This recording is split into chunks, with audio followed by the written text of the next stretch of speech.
Hi hello ಎಲ್ರಿಗೂ ನಮಸ್ಕಾರ and welcome back to my YouTube channel and welcome back to another video. ಇವತ್ತು ನಾನು ಇನ್ನೊಂದು ಹೊಸ ಕುಕ್ಕಿಂಗ್ ವಿಡಿಯೋ ಜೊತೆಗೆ ಬಂದಿದ್ದೀನಿ. ಇವತ್ತು ಏನು ಮಾಡ್ತಾಯಿದ್ದೀನಿ ಅಂತಂದರೆ ಪಾಸ್ತಾ ಮಾಡ್ತಾಯಿದ್ದೀನಿ. ನಾರ್ಮಲ್ ಪಾಸ್ತಾ ಅಲ್ಲ, ಸ್ಪಿನಾಚ್ ಪಾಸ್ತಾ ಮಾಡ್ತಾಯಿದ್ದೀನಿ. ಬಿಕಾಸ್ ಬೆಳಗ್ಗೆ ತುಂಬ ಸ್ಪಿನಾಚ್ ಸೊಪ್ಪು ಹಾಗೆ ಮಿಂಟ್ ಲೀವ್ಸ್ನ ತೊಗೊಂಡಿದ್ದೆ. ಸೊ ಆ ಸ್ಪಿನಾಚ್ ಸೊಪ್ಪಲ್ಲಿ ಆಲ್ರೆಡಿ ಸಾಂಬಾರು ಮಾಡಾಗಿತ್ತು. ನೈಟ್ ಡಿನ್ನರಿಗೆ ಏನಾದ್ರು ಡಿಫ್ರೆಂಟ್ ಇರಲಿ ಅಂತ ಸ್ಪಿನಾಚ್ ಯೂಸ್ ಮಾಡಿ ಪಾಸ್ತಾ ಮಾಡೋಣ ಅಂತ ಅಂದ್ಕೊಂಡಿದ್ದೆ. ಇದು ನನ್ನ first attempt actually spinach pasta.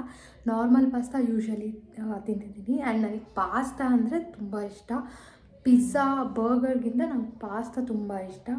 So spinach pasta ಹೇಗೆ ಮಾಡ್ತೀನಿ ಹಾಗೆ ಹೇಗೆ ಟೇಸ್ಟ್ ಇರುತ್ತೆ ಅಂತ ನೋಡೋಣ. Let's get started. And actually pasta already cook ಮಾಡೋಕ್ಕೆ ಸ್ಟಾರ್ಟ್ ಆಗಿದೆ. ಅಂದರೆ ಪಾಸ್ತಾ ಕುಕ್ ಮಾಡೋಕ್ಕೆ ಸ್ಟಾರ್ಟ್ ಮಾಡಿದ್ದೀನಿ. ತುಂಬ ಸ್ಕ್ರ್ಯಾಚಿಂದ ತೋರಿಸ್ತಿಲ್ಲ.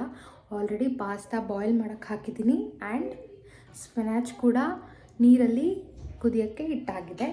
ನೆಕ್ಸ್ಟ್ ಹೇಗೆ ಮಾಡೋದು ಅಂತ ತೋರಿಸ್ತೀನಿ. Let's start. ನಾನು ಆಗಲೇ ಹೇಳಿದ್ದೆ, ಪಾಲಕ್ ಸೊಪ್ಪನ್ನ ಆಲ್ರೆಡಿ ನೀರಲ್ಲಿ ಕುದಿಯೋಕ್ಕೆ ಬಿಟ್ಟಿದ್ದೀನಿ ಅಂತ. ಒಂದು 2 to 3 ಮಿನಿಟ್ಸ್ ಇದನ್ನು ನೀರಲ್ಲಿ ಕುದಿಸ್ಕೋಬೇಕು. ಸೊ ಕುದೀತಾ ಇದೆ, ಇನ್ನೇನು ಆಫ್ ಮಾಡ್ತೇನೆ ಅದನ್ನು. ಆ್ಯಂಡ್ ಇಲ್ಲಿ ಪಾಸ್ತಾ ಕೂಡ ಅಷ್ಟೇ, ನೀವು ಪಾಸ್ತಾದಲ್ಲಿ ಯಾವ ಟೈಪ್ ಆದರೂ ತೊಗೊಳ್ಬೋದು. ನಾನು ಇಲ್ಲಿ ಮ್ಯಾಕ್ರೋನಿ ತೊಗೊಂಡಿದ್ದೀನಿ. ಈ ಮ್ಯಾಕ್ರೋನಿಗೆ ಸ್ವಲ್ಪ ಸ್ವಲ್ಪ ಉಪ್ಪು ಹಾಗೆ ಸ್ವಲ್ಪ ಎಣ್ಣೆ ಹಾಕಿ ನೀರಲ್ಲಿ ಕುದಿಸ್ಕೊಳ್ತಾ ಇದ್ದೀನಿ. ಇವೆರಡೂ ಪ್ಯಾರಲಲ್ಲಾಗಿ ಕುಕ್ ಆಗ್ತಾ ಇದೆ. ಒಂದೇ ಒಂದು ಪಾಸ್ತಾ ಹಿಂಗೆ ತಗೊಂಡು ಅದನ್ನು ಮುಟ್ಟು ನೋಡಿದ್ರೆ ಗೊತ್ತಾಗುತ್ತೆ. ಸೊ ಪಾಸ್ತಾ ಬೆಂದಿದೆ.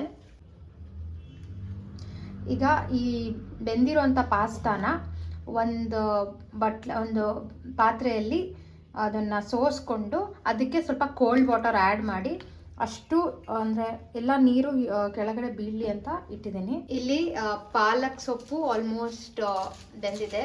ಸೊ ಇದು ತುಂಬ ಬಿಸಿ ಇರೋದ್ರಿಂದ ಇದನ್ನು ಒಂದು ಬಟ್ಲಲ್ಲಿ ಒಂದು ನಾರ್ಮಲ್ ವಾಟರ್ ಅಥವಾ ಕೋಲ್ಡ್ ವಾಟರ್ನ ತಗೊಂಡು ಈ ಪಾಲಕ್ ಸೊಪ್ಪನ್ನ ಇದನ್ನು ಅದಕ್ಕೆ ಬಗ್ಗಿಸ್ಕೊಳ್ಬೇಕು. ನಾನಿಲ್ಲಿ ಬಿಸಿ ಬಿಸಿ ಕುದ್ದಿರುವಂಥ ಪಾಲಕ್ ಏನು ಸೊಪ್ಪಿದೆ ಅದನ್ನು ತೆಗೆದು ಇಲ್ಲಿ ಕೋಲ್ಡ್ ವಾಟರ್ ಏನಿದೆ ಇದಕ್ಕೆ ಹಾಕಿದ್ದೀನಿ. ಯಾಕೆ ಹಾಕ್ತೀವಿ ಅಂತಂದರೆ, ನೀವು ನೋಡ್ತಿರ್ಬೋದು ಎಷ್ಟು ಗ್ರೀನಾಗಿ ಕಾಣ್ತಾ ಇದೆ. ಈಗ ನಾವು ಅದನ್ನು ಬ್ಲೆಂಡ್ ಮಾಡಿದ್ರೆ ಅದೇ ಥರ ಕಲರ್ ಹಾಗೆ ಬರುತ್ತೆ. ಸೊ ಇದು ಗ್ರೀನನ್ನು ಇಲ್ಲಿ ಬಿಟ್ಕೊಂಡಿದೆಯಲ್ಲ, ಸೊ ಇನ್ನೊಂದು ಪಾತ್ರೆಗೆ ನಾರ್ಮಲ್ ಫ್ರೆಶ್ ವಾಟರ್ನ ಹಾಕಿ ಇಟ್ಟಿರೋದು. ಬೆಂದಿರುವಂಥ ಪಾಲಕ್ ಸೊಪ್ಪನ್ನ ಮಿಕ್ಸಿ ಜಾರಿಗೆ ಶಿಫ್ಟ್ ಮಾಡಿಕೊಂಡು ನೀರು ಹಾಕ್ಕೊಳ್ದೆ ಹಾಗೇ ಗ್ರೈಂಡ್ ಮಾಡೋದು. ಆಲ್ರೆಡಿ ನೀರಿನ ಅಂಶ ಇರೋದ್ರಿಂದ ನೀರೇನು ಹಾಕ್ಕೊಳೋದು ಬೇಡ. ಸೊ ಕಂಪ್ಲೀಟಾಗಿ ಗ್ರೈಂಡ್ ಆಗಿದೆ. ಎಷ್ಟು ಗ್ರೀನಾಗಿ ಕಾಣಿಸ್ತಾ ಇದೆ ಅಲ್ವಾ? So nice. ಉಟ್ಕೊಂಡಿದ್ದು ಬೇಯಿಸಿದೆಲ್ಲ ಆಯಿತು. ಇವಾಗ ಪ್ಯಾನ್ ಇಟ್ಟು ಸಿಮ್ಮಲ್ಲಿ ಇಟ್ಕೊಳ್ಬೇಕು, ತುಂಬ ಸಣ್ಣ ಉರಿಯಲ್ಲಿ. ಪ್ಯಾನ್ ಬಿಸಿ ಆಗಿದೆ, ಇದಕ್ಕೆ ಸ್ವಲ್ಪ ಎಣ್ಣೆ ಹಾಕ್ಕೊಂಡಿದ್ದೀನಿ. ಎಣ್ಣೆ ಬಿಸಿ ಆಗ್ತಿದ್ದಂಗೆ ಆ್ಯಕ್ಚುಲಿ ಇದಕ್ಕೆ ಗಾರ್ಲಿಕ್ ಕ್ಲೋವ್ಸ್ ಚಿಕ್ಕ ಕಟ್ ಮಾಡ್ಕೊಂಡಿರೋದನ್ನು ಹಾಕಬೇಕು. ಬಟ್ ನಾವು ಗಾರ್ಲಿಕ್ ಆ ಥರ ತಿಂದು ಅಭ್ಯಾಸ ಇಲ್ಲದೆ ಇರೋದ್ರಿಂದ ನಾನು ಗಾರ್ಲಿಕ್ನ ಆ್ಯಡ್ ಮಾಡ್ತಿಲ್ಲ. It's optional. But garlic flavour ಹೋಗೋವರೆಗೂ ಅದನ್ನು ನೀಟಾಗಿ ಫ್ರೈ ಮಾಡ್ಕೊಳ್ಬೇಕು. ಬಟ್ ನನಗೆ ಗಾರ್ಲಿಕ್ ಹಾಕದೇ ಇರೋದ್ರಿಂದ ಇದು ಒಂದು ಸ್ವಲ್ಪ ಬಿಸಿ ಆದ ಕೂಡಲೇ ನಾನು ಅದು ಪಾಲಕ್ಕಿನ ಸೊಪ್ಪಿಂದು ಏನು ಪೇಸ್ಟ್ ಮಾಡಿ ಇಟ್ಕೊಂಡಿದ್ದೀನಿ ಅದನ್ನು ಇದಕ್ಕೆ ಆ್ಯಡ್ ಮಾಡ್ತೀನಿ.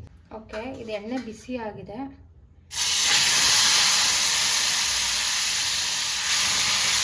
ಯೂಶಲಿ ಇದನ್ನು ಒಬ್ಬೊಬ್ಬರು ಒಂದೊಂದು ರೀತಿಯಲ್ಲಿ ಮಾಡ್ತಾರೆ. ನಾನು ಯೂಟ್ಯೂಬಲ್ಲಿ ಸುಮಾರು ವೀಡಿಯೋಸ್ ನೋಡಿದ್ದೀನಿ. ಇದಕ್ಕೆ ಕೆಲವೊಬ್ಬರು ಗಾರ್ಲಿಕ್ ಹಾಕಿದ ಕೂಡಲೇ ಸ್ವಲ್ಪ ಏನದು ವೀಟ್ ಹಾಕಿದ್ದಾರೆ, ಆ್ಯಡ್ ಮಾಡಿದ್ದಾರೆ. ಸ್ವಲ್ಪ ಗೋಧಿ ಹಿಟ್ಟನ್ನು ಹಾಕಿ ಅದು ಸ್ವಲ್ಪ ಥಿಕ್ ಆಗುತ್ತೆ. ಸೊ ಆಮೇಲೆ ಹಾಲು ಹಾಕಿಬಿಟ್ಟು ಈಗ ವೈಟ್ ಸಾಸ್ ಪಾಸ್ತಾ ಹೇಗೆ ಮಾಡ್ತೀವಿ ಆ ಪ್ರೊಸೀಜರ್ ಮಾಡಿದ್ದಾರೆ. ಬಟ್ ನಾನು ಸಿಂಪಲ್ ವೇಲ್ ಮಾಡ್ತೀನಿ, ಫಸ್ಟ್ ಟೈಮ್ ಮಾಡ್ತಿರೋದು. ನೋಡೋಣ, ಇಷ್ಟ ಆಗುತ್ತೆ ಅಂದ್ಕೊಂಡಿದ್ದೀನಿ ಟೇಸ್ಟ್ ವೈಸು.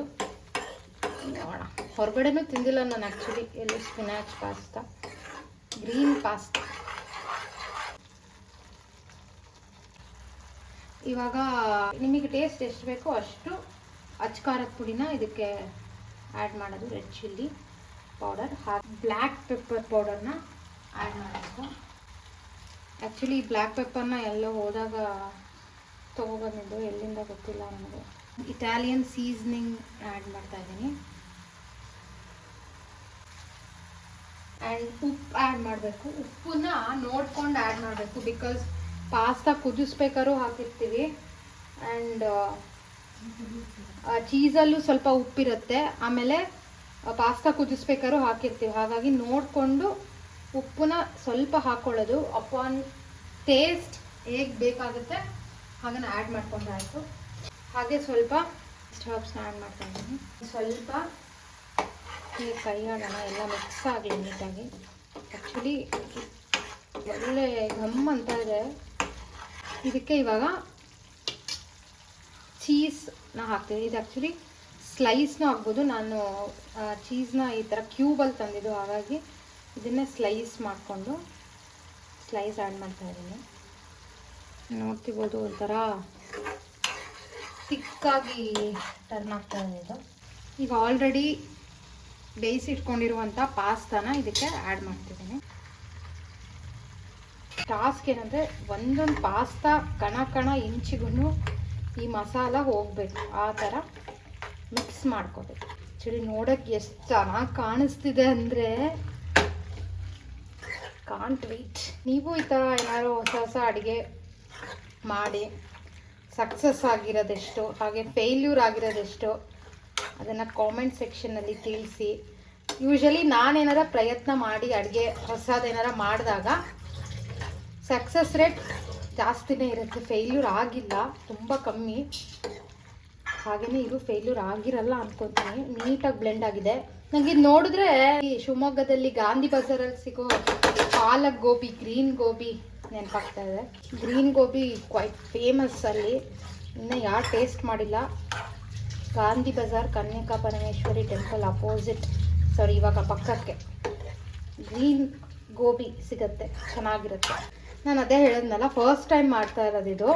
ನೀವು ಪಾಲಕ್ ಸೊಪ್ಪನ್ನೇ ಸ್ವಲ್ಪ ಜಾಸ್ತಿನೇ ತೊಗೊಂಡ್ಬಿಟ್ಟು ಗ್ರೀನ್ ಸಾಸ್ ಜಾಸ್ತಿ ಆದಷ್ಟು ಪಾಸ್ತಾ ಕ್ರೀಮಿ ಬರುತ್ತೆ. ಯಾರಿಗೆ ಸ್ವಲ್ಪ ಕ್ರೀಮಿ ಸೂಪಿ ಇಷ್ಟ ಆಗುತ್ತೆ, ಈ ಮ್ಯಾಗಿ ಎಲ್ಲ, ಸೊ ಅವರು ಜಾಸ್ತಿ ಸಾಸ್ನೇ ಮಾಡಿಟ್ಕೊಂಬಿಡಿ, ಸೊ ಬೆಟರ್ ಅದು.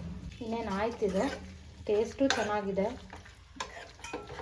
ಒಂದೇ ಒಂದು ಈಗ ಲೋ ಫ್ಲೇಮಲ್ಲಿತ್ತು, ಸೊ ಇದನ್ನು ಆಫ್ ಮಾಡಿಬಿಡ್ತೀನಿ ಗ್ಯಾಸ್ನ. And green spinach pasta is ready to eat. ಹೇಗಿದೆ ಅಂತ ಟೇಸ್ಟ್ ನೋಡೋಣ. ಆ್ಯಕ್ಚುಲಿ ಮಾಡಿದ ತಕ್ಷಣವೇ ತಿನ್ನಬೇಕು, ಒಂಥರ ಸ್ಟಿಕ್ಕಿ ಆಗೋದಿಲ್ಲ ಅಂದರೆ.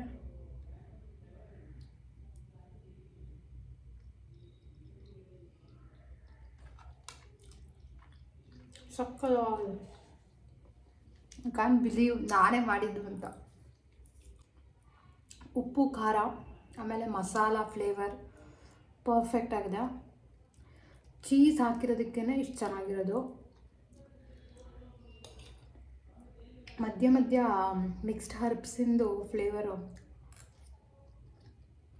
ಸೂಪರ್ ಆಗಿದೆ.